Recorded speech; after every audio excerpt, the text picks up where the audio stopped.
Awesome, guys. Well, happy Tuesday. I am so excited for today's panel session. Social media is something that is just an ongoing project for a lot of real estate professionals, right? There's just so many platforms and time management and best practices and just so many different things that you can leverage with social media. But what I love about it is it's free. Social media is free. All these platforms are free. All you have to do is let the algorithm work for you as you're posting content. Be true to your brand, authenticity, and consistent. But I hand selected today's panelists because I have seen how social media has transformed their business, and including engagement, followers, getting leads and deals. It's so exciting, guys, that you can put your brand and information and content out there that can reach a mass audience, and the algorithm helps you get it in front of the correct audience. So you just have to uh, take the leap of faith in 2025. I hope you all take some pointers from today and try to implement them into your business. I've seen Olivia, Amanda, and Kathy be able to take this big animal of social media and really break it down, lean into it. And I'm just excited for them to kind of share their stories today with where they have found success. And also, it's an ongoing thing, right, guys? I'm sure it's not easy in the beginning. It just gets a little bit better with the process. You fine tune things, you find what works for you and your business, and then you just keep adding from there. So before we get started, I want each of them to maybe introduce yourselves, what market you're in, how long you've been in real estate, and let's go with your current favorite social media platform. So Kathy, I will start with you since you're the closest on my screen. Hi, everybody. My name is Catherine Gill. I'm out of Las Vegas, Nevada, and I've been in real estate. This is my third year here in Vegas, and I do have background in real estate. My mom is a broker in Miami, Florida. So I sort of grew up in real estate, but I've only been doing it for 3 years licensed. And my favorite platform is Instagram. I love Instagram. Awesome. Amanda, you are next on my screen. Oh, I think you're muted. I thought I unmuted that earlier. You're good. Guys, good morning. I am in the Arizona market. I've been an agent for just about 4 years now. I did not have any previous experience with real estate. I was going to medical school and kind of shifted gears. People are just my thing. And I knew nothing about real estate. So I have been a trailblazer here. And I focus primarily on Instagram, specifically. But I do have a growing presence on TikTok since I've noticed a lot of the trends start with TikTok and they kind of bleed into Instagram and they just kind of become a funnel system. But I do like the Instagram platform, and I know my last two closings were from clients from Instagram. So it's definitely a cool tool to leverage. That is so cool. And we're going to dive a little bit deeper in that. But I was at an event with Amanda probably a few months ago, maybe over the summer. And we were talking about one of her videos. I think it was a reel or video that you had posted. And how many followers did you gain from that one video? And how many views did that one video get? It was a trend track. I will preface that. It was a closing, it was 11 seconds. Of 11-second video. It took my husband all of 5 minutes to make. And it got, I think, like 15 or 16,000 followers from it. And I think it's just shy of almost 5 million views now. And it was just I had 3 closings 1 month. And the trend that I'm sure all agents saw earlier this year, when you're walking in front of the houses and the houses change, that's all it was. And it blew up my business on social.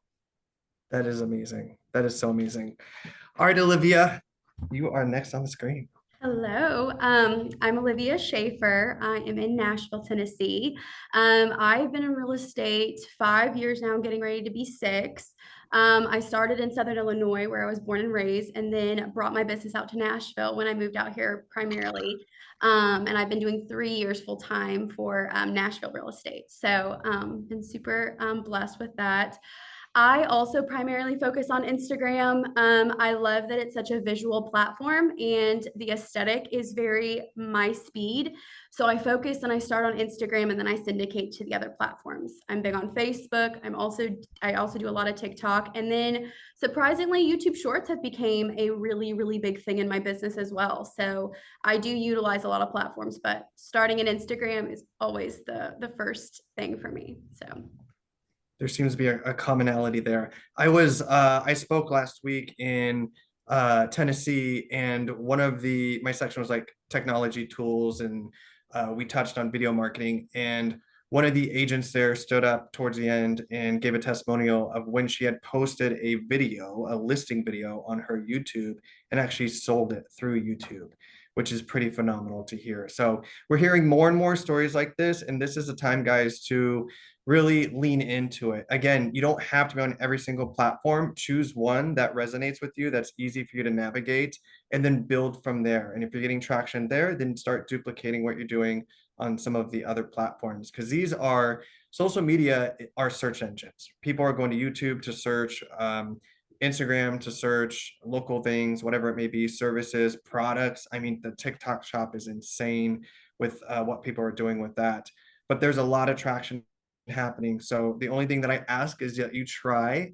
I know it's a big task to tackle, but again, start small and grow from there. So I want to talk a little bit about branding and how you use social media to communicate to your audience, and what are some key elements that agents maybe on the call should consider when building their online brand. Olivia, maybe I'll start with you. Yeah, so for me, like I said, I focus primarily on Instagram. I think specifically finding a niche that you want to be known for. So for me in Nashville, I focus primarily on luxury real estate.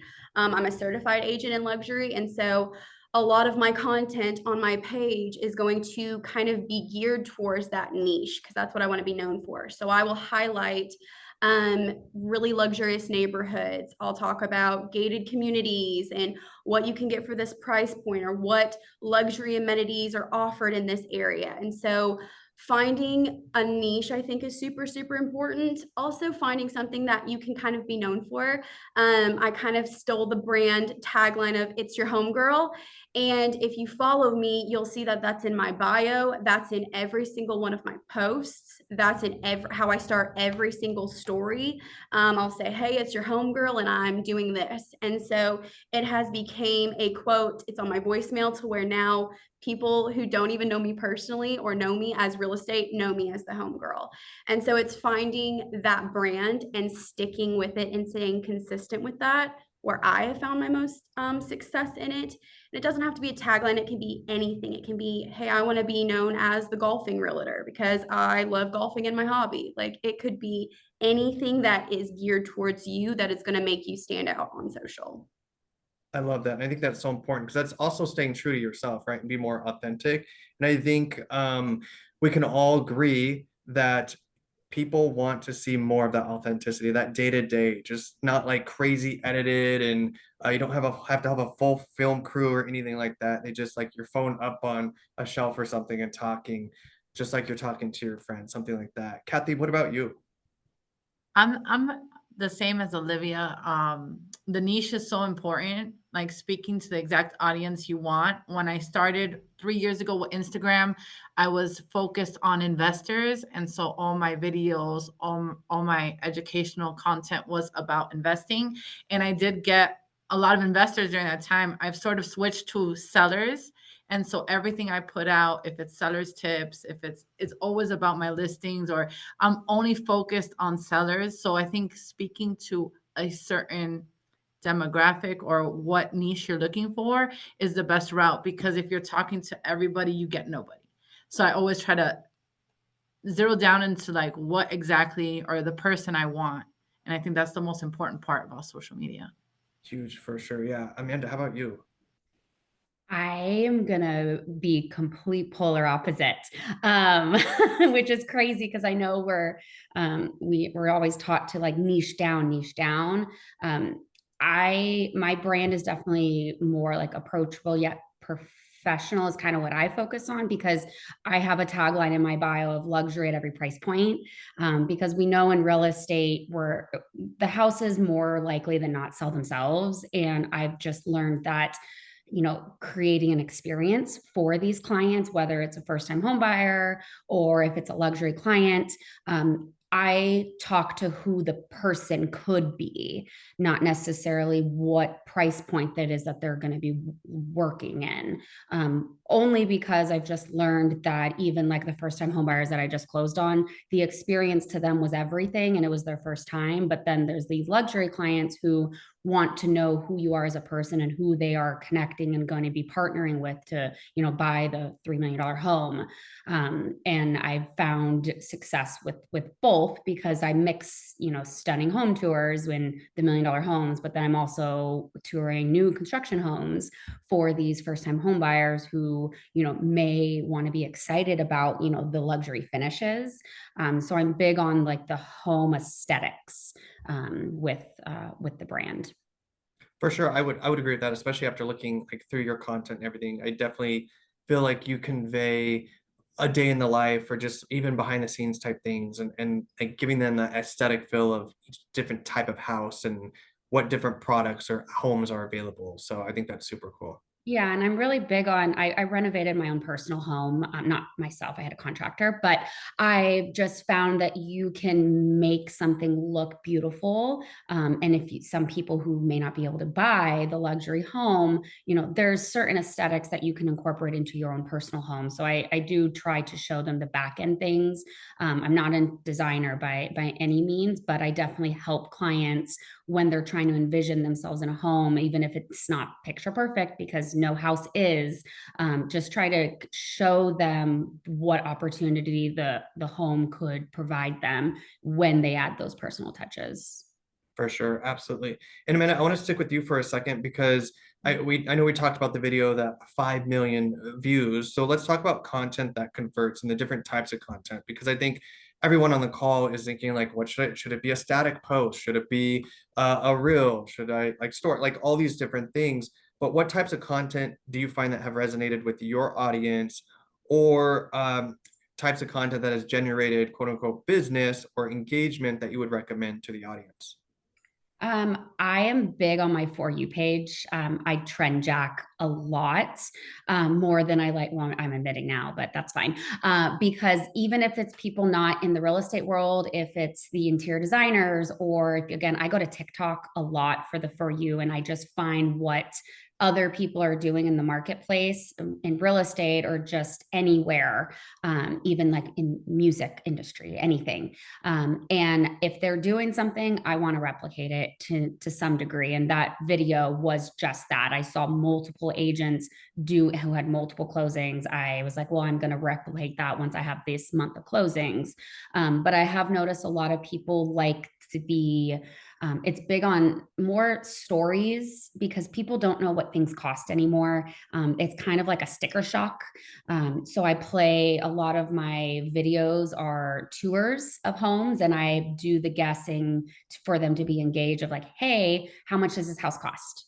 And I play the game with four and the amount of engagement of people, because people have opinions. They want to know, some people are going to say it's too expensive, or you're like, oh, that's it. In this marketplace, it's this. So people from other markets definitely engage with that. I would say it's a lot of those two things. I love that. No, so that definitely drives using those tools and polls and things like that to drive that engagement. Just helps build that relationship and trust Algorithm too. deeper. Yes, for sure. Feed into that algorithm. Kathy, what about you? What types of content resonate with your audience or that you find have given you the most traction?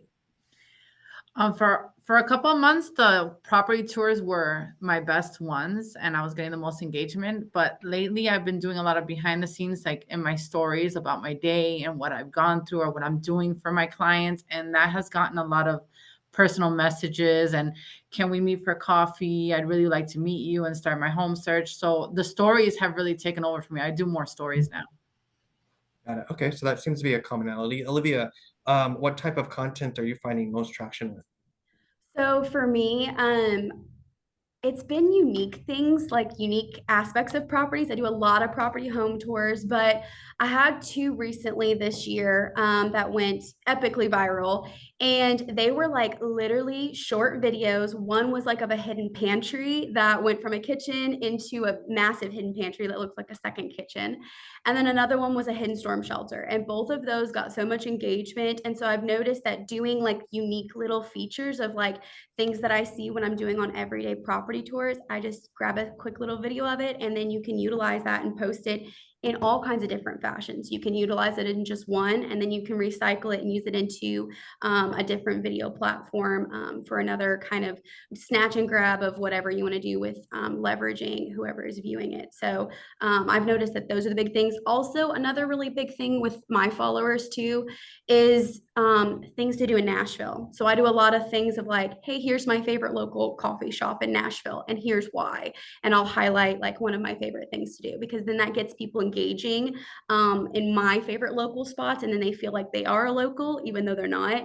And they'll be like, oh, okay, well, now I'm going to try that hot spot out when I, get to Nashville or whatever. So that's been another really great aspect. Absolutely, yeah, kind of going to the local market and just local businesses, things to do. I mean, even I know even when I go to different markets, like I'm in Vegas right now. So when I start scrolling on social media, Vegas stuff starts popping up, right? Things to do. Same for Tennessee, anywhere that you go. So I think that's a very cool thing to lean in. And I want to go back to Amanda real quick. Can you explain the like trend jacking? I mean, I think we all know what it means, but just for a little deeper dive for the audience. Yeah, so I guess how I would define trend jacking is when you are looking at other people's video content, whether it's, the styled edit that they're doing or the trending audio, which is really big. I save those I have a folder in my Instagram specifically, and same thing with my TikTok of things to do later. And I try to incorporate that when I'm doing a video, or I'm mindful of it when I'm trying to determine what my content is going to look like for the next couple of weeks and what I want to do. But if you don't know, at least on Instagram, if you go to the songs, you can see the trending top trending like 50 songs. But I'm really big into music. So if a new song comes out and it looks like it's number 15 or something, I know in the next 2 weeks that it will likely shoot up to that 1 to 5 ranking. And if you can get into any of those songs when that trend is starting and jacket, the conversion of the algorithm will favor you, especially if it's like under like, I think it's like 50,000 reels. If you can get into that, which is what happened with that video, it got there beforehand and then it just kind of skyrocketed. And Olivia, I did see your pantry video before I knew we were both going to be on this. I did see that and I was like, that is the most stunning butler's pantry I think I've ever seen in my life. You could have a party in there. So the reach it works. Yep, that's amazing. That's so cool. Kathy, real quick before we move on into one of my favorite topics, video. I want to talk a little bit about the balancing between personal and professionalism, or authenticity and professionalism, because some of the questions I get is, agents, do I incorporate some of my personal life in there, right? I mean, obviously we're not airing out dirty laundry and stuff on our business social medias, all that stuff, but how do you balance that personal life with your business life, especially in the social media realm? Do you post like, out with the family, or is it strictly all about real estate in that sense? So I do train a lot of agents here in my team with social media. So I have like a rule of thumb. Since I moved from Florida, I started a whole different business account and have my personal account. And I feel like if you're gonna keep your personal account, don't just do real estate posting, and add some authenticity. And I mean, in your personal, add some of your real estate, 20%, 80% your family, like you were doing before. If you have a business account, which I have, I do 80% all real estate related, and I do 20% family and what I'm doing with them, because I think it does make you look like you're a human and you have family and they get to interact with that better. Absolutely. Yeah, I love that balance. Olivia, what about you? So, on my feed, I do a good balance, but I do a lot of like the things to do in Nashville. Because when I'm anytime in my free time, I'm in Nashville. I'm at a concert, I'm at a sporting event, I'm in downtown. So I will utilize that as kind of the breakup with real estate.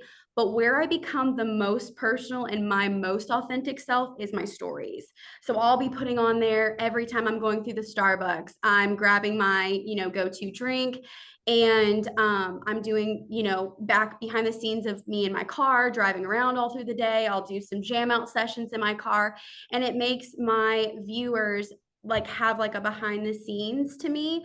It's become a running joke now that I'm obsessed with Starbucks drinks, but I don't like coffee. I always go to Starbucks and just get a refresher. And it has become such a running joke that I will have past clients of mine, send me Starbucks gift cards because they're like, hey, I know you're going to grab one every single morning, so get a Starbucks on me.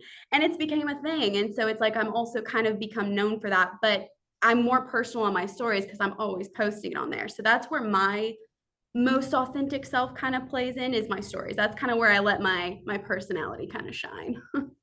Absolutely. I love that. That's so cool.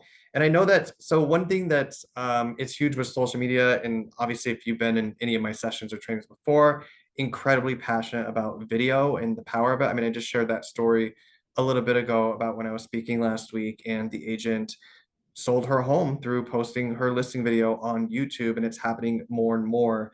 But Kathy, obviously video content is powerful, and it can be intimidating though for a lot of agents, right? It was intimidating for me years ago when I first started getting into it.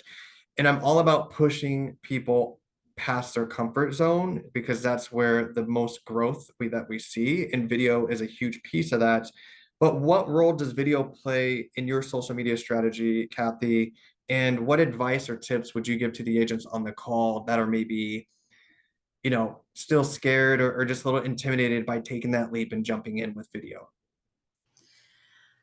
So I was very self-conscious too before. I have a really strong accent, and yeah, I'm very self-conscious about how I look, like everybody would be. But changing to video definitely gets more views. It got my page going in the beginning. So my advice, I post things.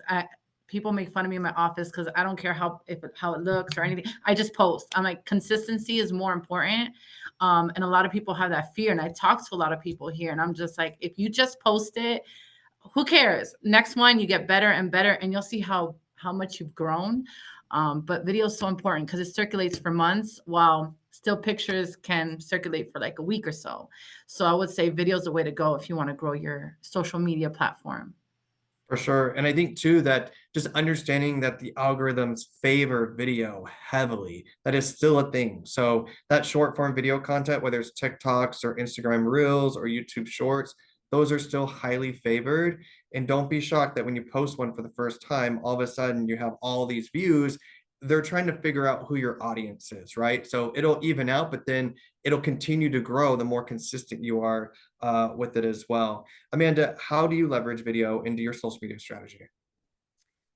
I remind myself every day before I record that perfection is overrated, and I just do it. My first videos were just shaky, shitty quality, but it still got views. Even the ones that have been recorded in a studio, it gets almost the same amount of views because, like Catherine said, it's just about the consistency. I have found that the video content is kind of like avocado toast, just like you said, Justin, because it's everywhere for a reason. The algorithm favors it because they are trying to utilize, you as a creator, to get to the masses. And if a still photos only can get so far, but I have found when you do the video content, and because it is a search engine, doing like not so much the hashtags of things, but more so the just having the words underneath and keywords, because if it's like a search engine, that's how people are going to find you. So that's been another tool that I've noticed with the videos that I do. But it could be a home walkthrough, market update. We have a economist analyst, housing analyst that I subscribe to every month, and I'm sure other markets have the same thing. I always post something that day when the information is fresh, because again, we are the boots on the ground for not just our potential clients, but other agents too, to show them that like, hey, you're a competent agent in your marketplace that, they may want to refer if their clients are relocating there. I love that. Yeah. And I love that you brought up less about the hashtags and more about the caption, right, guys? I mean, you have to go in, don't just do a just closed or are you looking to buy or sell or whatever it is, or even a couple of lines. You really want to beef up that caption with all those keywords.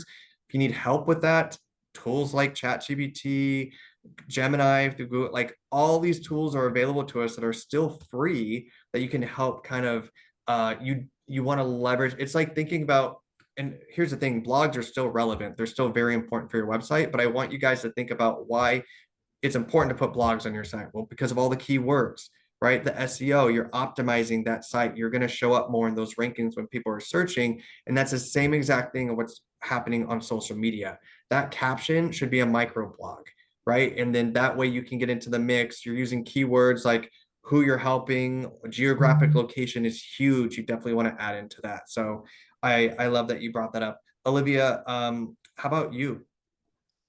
So I definitely utilize a lot. I'm gonna just kind of piggyback on both what the girls had said is the algorithm just pushes video.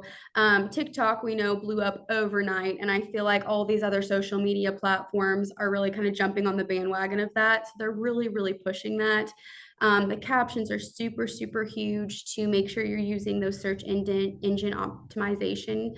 But at the same time, too, being consistent with it, I think, is really, really important. And I know a lot of people look at social media as this big, scary monster. I felt like that at the very beginning. But if we're going to focus social media kind of like how we utilize real estate, we only become better realtors by doing and by learning. And that's the only way you're going to get better at social media. You have to show up consistently, and your confidence will come by just continuing to do it, because you're not going to see any kind of results if you just never do it. Start, if you're afraid to get in front of the camera, start of just doing home tours without you in it. Then maybe prop it up on a windowsill and walk in front of the camera. You don't even have to look at the camera, just walk in front of it. And then your confidence will come from that, by just doing it. So that's my biggest thing. Just do it. Just do it. Just do it. Just try. Give yourself the opportunity.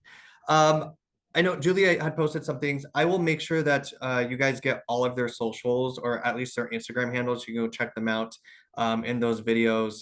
Julia asked, I believe Amanda was speaking, but anyone could speak. Do you make your Instagram account public? Good question, Amanda. I'll let you answer that. Yes, I do. Everything is public, because if it's Absolutely. a private account, it's not going to push the algorithm to you. Absolutely. Make it public. I'm going to move on real quick and piggyback sure. on what Amanda said, because it is really important to have it public, but also making sure you're using the right type of profile. You want to be under a professional status, not a business. And I'm going to tell you guys why personally. I went and did a professional Instagram, and then you can drop down to like a realtor or a digital creator. But when you do that, you open yourself up to insights. You open up yourself to all of these great tools that you can utilize to kind of gear of what your viewers are thinking about you. You can see your watch time. You can see where your followers are coming from, your demographic of your audience. And if you're not a professional, you don't see that. You'll see it still in business, but with the professional option, you also then open up yourself to all the trending audio, like Amanda was saying. If you're a business, the limitation for your music is going to be way more limited because of business license regulations. So if you are on Instagram, make sure you are a professional account and then do the category of real estate agent. That'll be a huge game changer in your business on social. Yeah, all those tools, analytics and everything that you get from that will just be monumental and give you an idea of where you need to go, right? What you need to double down on, all that good stuff.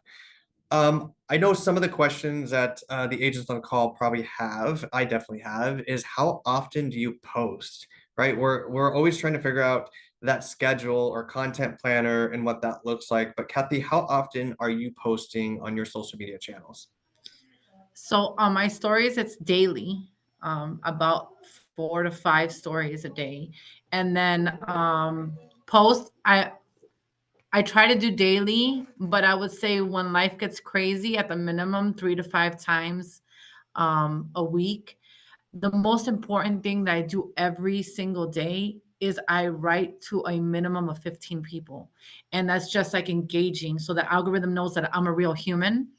And I just, oh, that's a cute dog, or I love that restaurant, whatever it is, but you're engaging at least minimum 15 people a day. That has helped me the most.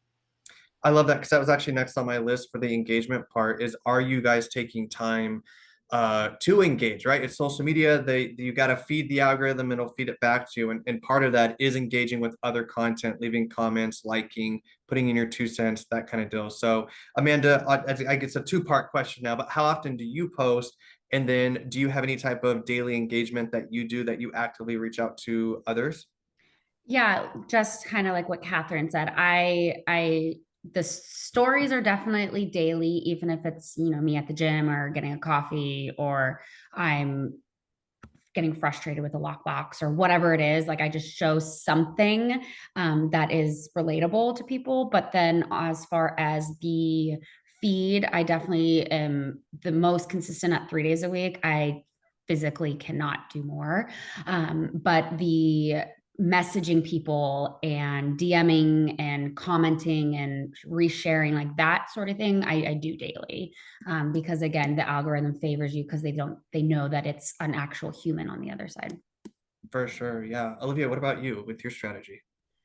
So I am very consistent on my stories. I post every single day on my stories. Sometimes it's 2 to 3 stories a day. And if I have a really, really busy day and just like want to do like a bunch of behind the scenes, I can get up to like 5 to 7 stories. Sometimes I'll just jump on there and be like, hey, you're going to come along with me all day today. And I'm going to post a story for every appointment that I'm at. That creates a lot of engagement because people like to see from start to end of my day what I do. And then on my feed, I'm very much like Amanda. I'm probably like 3 times a week max. Sometimes I'll have 4, but we all know real estate gets really crazy. And so if I have the time to post it, I will. What I do to help me with that, if I want to post more through the week, if I have like an hour, I'll sit down and I'll do a bunch of like content and I'll save it in my drafts, and then I can schedule to post it just in case I maybe don't have the actual physical time to sit and post it. I can do schedule or saving it in my drafts. That's a big game changer for my business.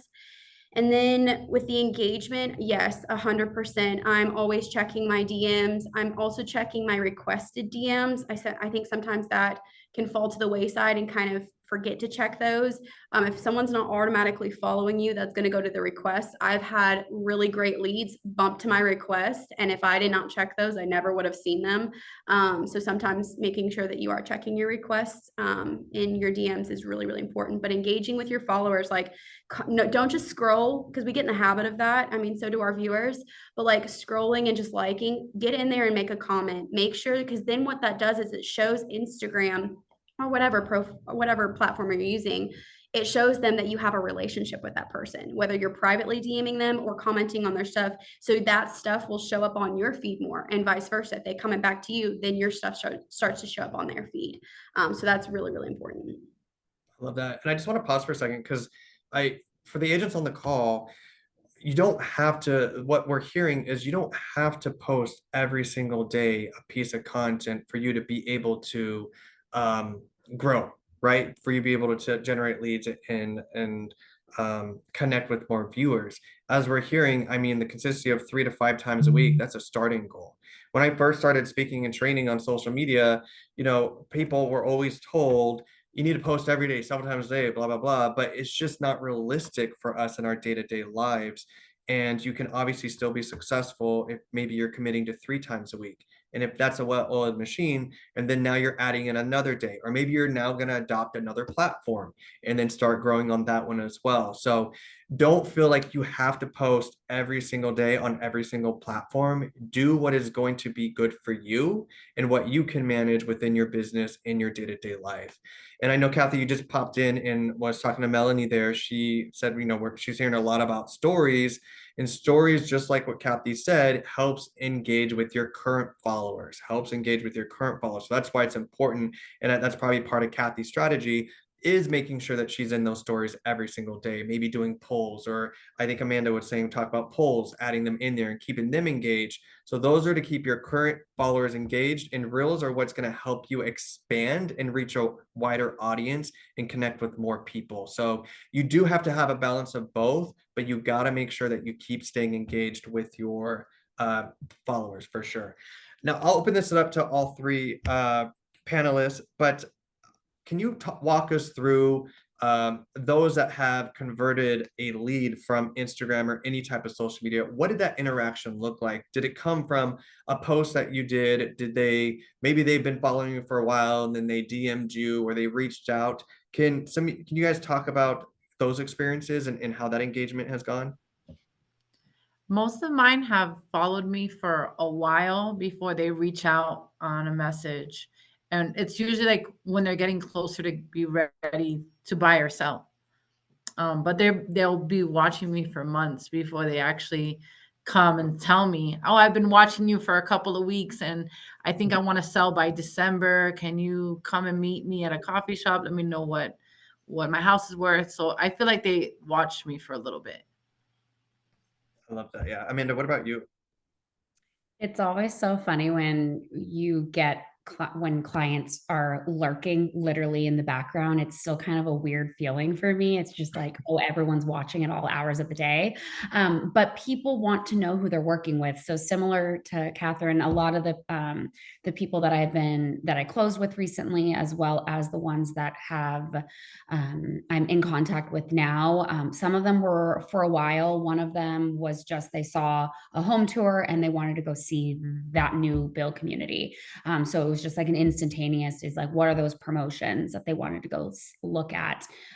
But I think people want to know that, who you are online is who you're going to be in person, that you're not, again, impersonating somebody, that you really are your authentic self on here. Even if it feels like you're just talking to a camera by yourself, it's people want to feel that energy online. And I feel that at least one of the couple that I closed with, they had said that they were interviewing multiple agents, but because they saw that I on my story that I was on vacation, they ended up working with me because I took a buyer consult call when I was on a boat with. And that's why they picked me. So I think people want to know that it's like you're human, but also like you're going to get the job done. I love that. That's awesome. And it's so funny, right? Every story we hear about certain deals closing, it ends up you're on vacation. So everyone take more vacations next year. Olivia, what about you?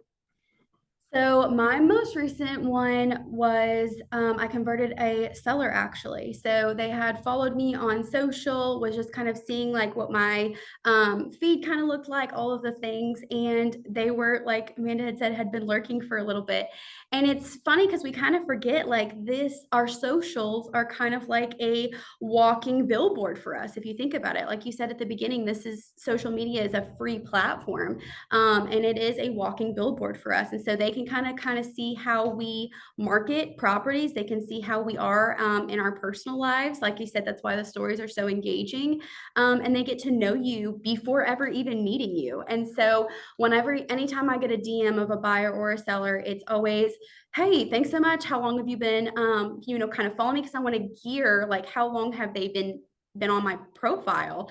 And then I always immediately set up some kind of, whether it's a call, a Zoom call, or an in-person. If they're in the state, I would love to do an in-person. And it's just immediately getting to know them and seeing them in person. That's been my biggest success in the conversion. for sure. I love that. Kathy, I'm gonna Troy had put a comment in the chat box on if you write your own captions or use AI, and I'm curious to see, Troy, I'll kind of segue in the tools and technology maybe that they leverage, but what tools or technology, including like AI or ChatGPT, do you leverage and maybe specifically for your own captions? I use ChatGPT for all my captions. I write it in a way.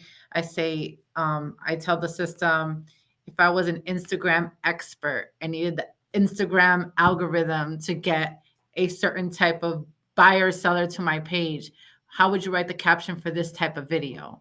And so I use those keywords for ChatGPT. And then also, ChatGPT can create your entire month's content around your niches or anything. So I've been definitely leveraging that more for my. I'm gonna start now my business and changing it, but ChatGPT can do it all.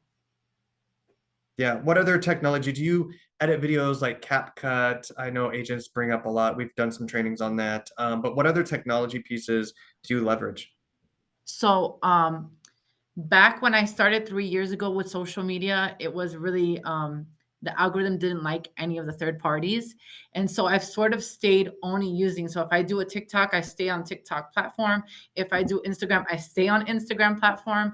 I only really leverage I do have used recently Captions, which is an app for the captions to like pop up, but I try to stay on the app. I love that too, because that's going to be my question. Or do you just like using, for me personally, I like using just the organic app itself, just because I find it's the easiest for me. But Amanda, what tools, technology do you leverage for your social media strategy? And do you use ChatGPT or AI for captions? I definitely use ChatGPT. I have the paid subscription piece of it, so it has learned how my voice. So I definitely incorporate that. I do put majority of my post because I'm still too. I like writing, so I definitely try to incorporate that. I do edit videos with CapCut. I have heard InShot. I'm actually looking into that. InShot is a new AI tool within that platform that helps edit, cut the video itself. So I'm looking at implementing that in my business. And I use, I do a lot of Canva if I'm trying to do the words, because I try to keep it consistent, at least with the look of the page. And I just like the Canva fonts. I love that too. Olivia, what about you? What technology or systems are you leveraging? I use ChatGPT as well. Now, I will not just copy and paste it. I get ideas. Like I'll do searches like, if I have a listing coming up, I'll be like, okay, best way to explain this listing at this price point in this location. Create SEO and keywords for Instagram. And so it'll give me specific niche wording that I can incorporate. So I'll kind of use it as a template, and then I will plug and play with what I like to change because I do want it to sound like me. Now I have noticed ChatGPT will start to sound like me, which is very creepy at the same time if you think about it. But I do utilize that. It's also, I just use it to just get also ideas. I'm a scroller too. I will bookmark and save anything that I like on any of the social media platforms, but I'll then go to ChatGPT and just be like, what is kind of the algorithm looking for right now? And so it's a great tool to utilize in that aspect. For me, I do all of my own videos and I edit in CapCut. I will scream it from the rooftop. It was the best decision I ever made in my business. I pay for the pro version. It's like $100 a year and it is incredible. The AI tools that they have now added into it, they do AI cutting. So it'll cut all of your videos. It does the AI auto captions. It's literally incredible. I've had multiple people come up and ask me who did your video, who edited it, all of the things. And I'm like, my sister-in-law videoed it and I edited in CapCut in 30 minutes or 20 minutes, however long the video might have been. And it looks so professional. I mean, the tools that you can utilize in that. I mean, I started in Instagram, but I was not happy with the way that the Instagram edits was so like it had too many limitations. And that's when I started looking for different kind of editing platforms. And that's when I found CapCut. Since then, Instagram has really increased their editing tools and options. I mean, you can do cuts, you can do speeds, you can do text. But I've just became such a diehard CapCut user that I'm just never going back. So that's what I have utilized. I love that. And obviously, everyone on the call, we're talking about ChatGPT, and Amanda said she does the paid version. I also use the paid. I think it's like 20 bucks a month or something like that. And it really does, to Olivia's point, does start to learn more about you, and it starts to sound like you, and just understands what goal you're trying to get to, what you're trying to accomplish. So it's pretty phenomenal what we've seen in such a short amount of time. And can be scary and exciting at the same time, but with all technology and advancements, it's always ended up being for the greater good more than the negative. So lean into that and see if it can help you with that. Before I go into the next one, I want you guys, we're going to wrap this up here, probably 10-15 minutes or so, but I want you guys to be able to have open Q&A with our panelists and really dive into those questions. So if you guys have questions for them, please go ahead and start throwing those in the chat box so that we can do a little Q&A session, and make sure that you guys get some information that you can start plugging into your business. But real quickly, to talk about going back to consistency and schedules, and everyone being, we all have our day-to-day lives, right? Both business, personal. So it can be busy sometimes. How do you guys do content planning? I know we talked about ChatGPT being able to create content planners for us, simply going in and just act as a social media expert and create a content planner for me for 2025. You want to focus on this, whatever it may be, and then it will spit back to you, what that looks like. You can kind of tweak it for you. But what kind of content planning schedule or strategy do you guys have? Maybe Amanda, I'll start with you. Yeah, and after you just asked that, I realized another platform that I use is Planoly. It's Planoly, is that how it is? So I try to. I wish I could do the whole year, but I just cannot. I do a quarterly planning for my posts, and I try to just set aside a couple hours in a quarter to figure out, okay, what do I want to post for the month? Like, okay, what are the holidays that are coming up, and what can I use or implement in my posts that surround that, and then I build off from there, because I just have found my consistency is 3 days a week is what I can do. So I try to incorporate what I know I'm going to be doing for the next 3 months, and then if I keep gaps, because random client closings or client stories come up that I want to talk about again, because I try to show my followers again the experience of what it's like to work with me. So I just block off what that might be, but I haven't drafted what that is yet. Awesome. Yeah. Olivia, what about you? What kind of content planner strategy do you have? So I'm one, it's going to go against the grain. I hate planning my social media. I hate doing like, okay, on this day I have to post this because of this reason. I'm a very just like, I know what content I have and I know what my plan is.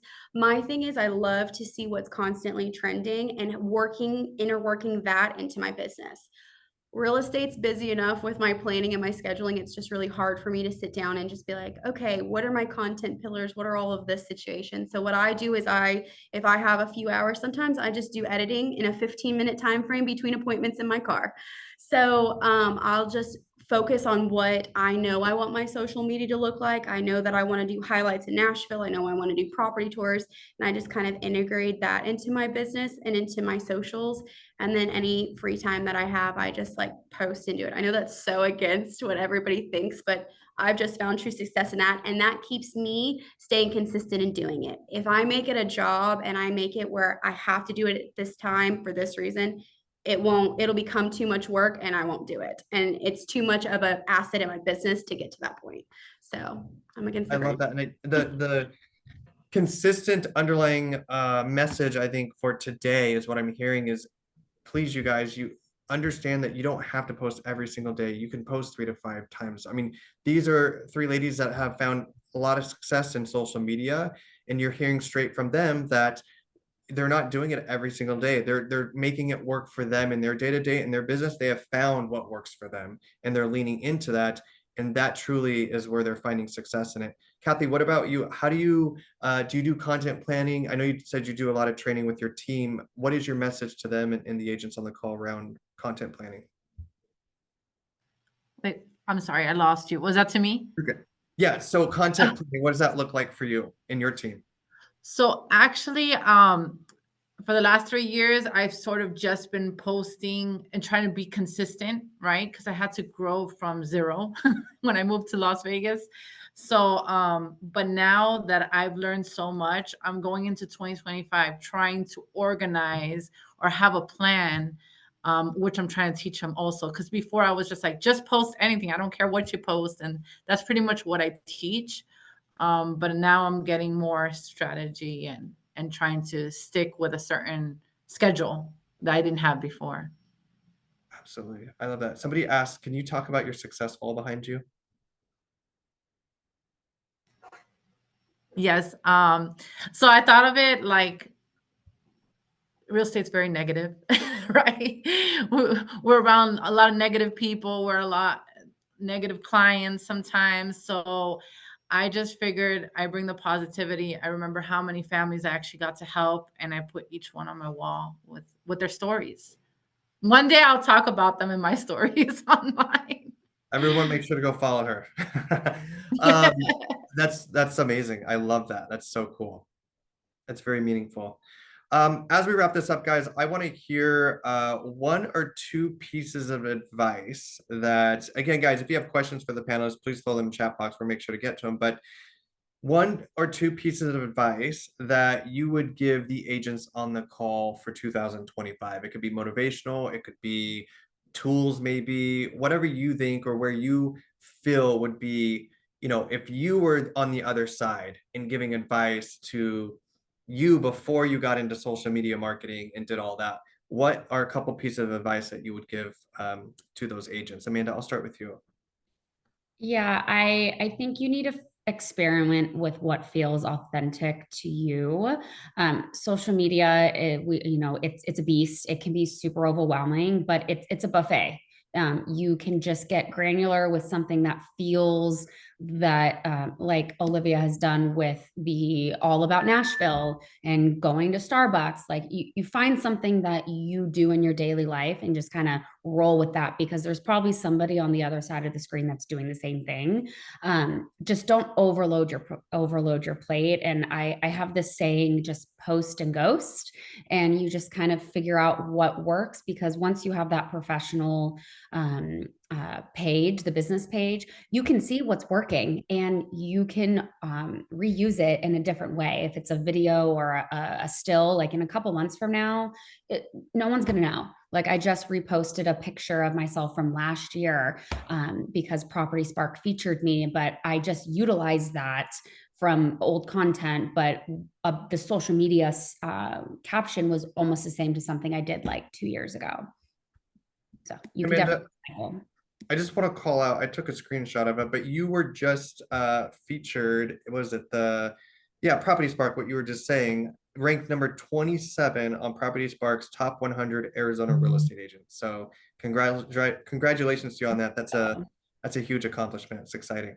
Yeah. And I will say, this is the first year that I have taken a pillar in my business to focus and strategize on social media. And it's just this year. So for to be recognized on that is just a huge honor. I mean, there are some heavy hitters of agents online in the Arizona market. So it's cool to kind of be incorporated with them in that first year. So it's exciting. Very cool to see. I love it. Olivia, what about you? What advice or message would you give to the agents on the call for social media in 2025? Just do it. I'm going to keep saying it. Just do it. I have not taken social media. It's not always been a pillar in my business. Like I said, I've been in real estate for 5+ years now. And it's probably within the last 1.5 to 2 years that I was like, all right, I think I'm going to make this like a lead generation. I'm going to make this a priority in my business. And I have seen so much success come from it. So I know it can be scary. I know it can be fearful. And a lot of the fears come from confidence or not knowing what to post. And I will tell you something that I found success wise is we don't need to recreate the wheel. Follow agents who are successful. Use their ideas as templates and starting points and then make it your own. I started doing that. I started researching, top agents in this area. And what happened was I, found agents in different states and now they're referral partners because I followed them and was like, wow, I really love your content. This is such a great idea. And they're like, oh my gosh, please use it and tag me if you do use this style. And we've became referral partners. And I mean, it's all over the US. And so if you don't know what to post or how to start or what to do, just start Googling agents that are successful in it and kind of follow what they do and then make it your own. That would be like the biggest and best starting point. I love that. And the referral, I mean, it's huge, right? If other agents in other markets are seeing what you're doing consistently and it looks amazing and it shows you're active too. I mean, that's a huge thing, both for consumers and other agents. So I think that's awesome for that. Kathy, what about you? What advice or message would you give the agents on the call or even your own team? Yeah, so I always go back to don't worry about it being perfect because around the office, usually when I'm talking to agents here, it's always the same thing. Oh, I just don't want to post that. I don't look right. This isn't the right lighting. And I'm like, well, they never post. They'll just never post it because they're overthinking. So my biggest thing is just post it. I mean, I have a video recently where I was doing a community tour and I had my hair clip like on the back of my jacket and it looks like it's on my butt. And I was like, I'm posting it. I don't care. Nobody's ever noticed it's there. But I just had the content and I couldn't go back and do it in the neighborhood. So I'm like, I'm just gonna, who cares? Just post it. Just post it, just do it. And here's the other thing too, guys, is as we're talking about all these platforms that they're free, let's remember a time where TV, like straight up cable was it. That's advertising, right? Think about the Super Bowl and how much those ads cost. Think about billboards and how much those cost. All these different advertisings. And I always want to go back to where consumer attention is. It's not necessarily on the TV like in cable, like it used to be in other spots. It's truly through social media right now. And I always look at where consumer attention is. And this is your billboard. Each of these different platforms is a store location for you to have an opportunity to meet more people that are in your ideal audience that you can build relationships with and convert to clients. And they're free, except they're not free because you have to invest your time. That's the caveat, right? So time blocking, I'd highly suggest, or hopefully even today you wrote down a couple of bullet points that you're going to start focusing on or implementing into your business, and then just start from there. And just hopefully today you just take away curiosity to try, pick up the phone, record the video in your own home, in your car. You don't even need to send it to anybody. Just record it and get through that initial process first. We all say the same objections. We all have confidence at some level, but we all have in common some type of self-conscious with ourselves. And we see things in ourselves that other people do not see. So don't let that be a hindering factor. Don't say, I don't like the way I sound. Don't say, I don't like the way I look in video, all those kind of things. Because trust me, I was there with you before I went full in with video and doing trainings. I mean, I say it and I'll say it again. I was the kid that was in school that was extremely nervous whenever they had to go around and introduce themselves or do projects or speak or anything like that. And after time, just determining and pushing through that uncomfortableness, you start to become a little bit more comfortable with it and you just get into the habit of doing it. It just becomes part of your life, right? But you have to be authentic with it. And you just have to find a process that works for you. So again, today we've heard they post 3 to 5 times a week, right? They leverage some of these tools to help them. They're going through the same struggles that you do on a daily basis with social media, but they are consistent with it and they're determined to do it. And obviously the results have been phenomenal for them. So I really, really appreciate the 3 of you being on the call. Before we jump off though, can you guys throw into the chat box or give a shout out to your social media? Where can everybody find you? And Catherine, you unmuted first, so I'll let you talk. I forgot to mention, I had it in my mind. So in the link in my Instagram is my link tree but utilizing all the different links, I have a video ask, and that video ask, as let's say they want to schedule an appointment with me, or they want a digital copy of my seller's or buyer's guide, it captures their information for me to continue lead gen and call them and follow up. So video ask definitely has helped my business. Love that. Wanted to put that That's out there. Amanda threw her Instagram handle in there. I am Amanda Burke on all platforms. Make sure to go follow her. Olivia, what about you? There it is. Olivia.tnrealtor. Olivia.tnrealtor. You can check out her link tree as well. Catherine is Kathy Sells Las Vegas. And that's Kathy with a C. Cathy. Go follow them, get some inspiration, maybe tag them, and maybe do a collaboration. I don't know, leverage everybody in different markets. We can all grow together next year, and hopefully we see a lot more of everyone's stories and content out there. I'm excited to see it all. So I appreciate everyone jumping on the call today.